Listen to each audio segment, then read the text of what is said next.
पटना रांची धनबाद सबसे सुपर सबसे ब्लास्ट ये गाड़ी हमको सबसे ला।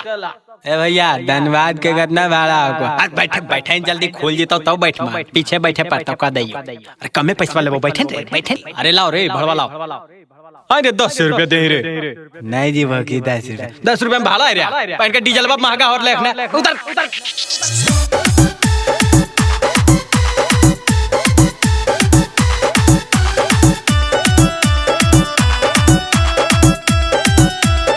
Music by Surfraz Nevada.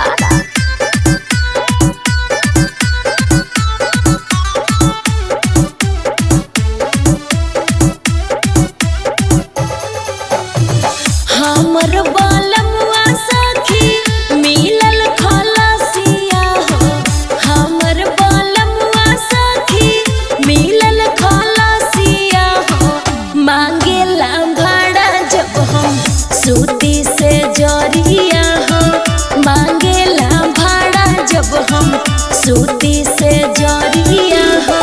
10-20 मांगे के हो लागल आदतिया हो।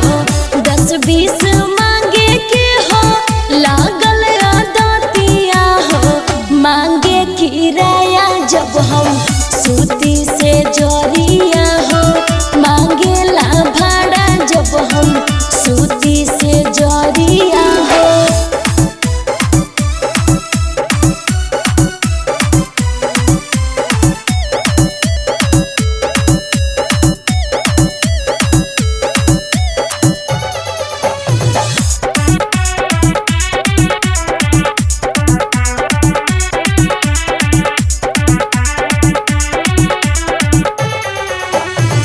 जिद बड़ी करई कहै देबो उतार हो।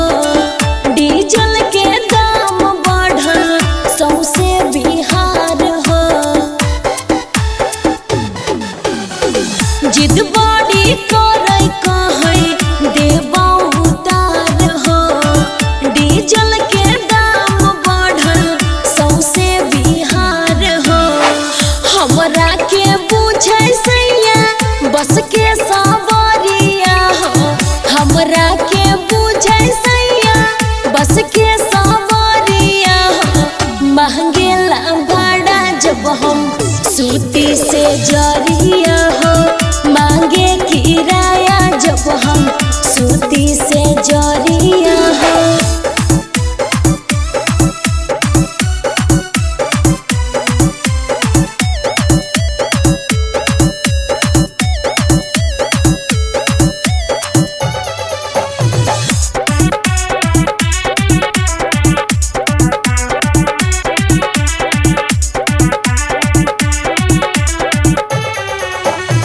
खाली चिल्ला है रांची पटना धनबाद हो।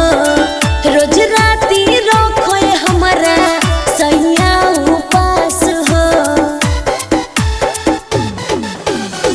खाली चिल्ला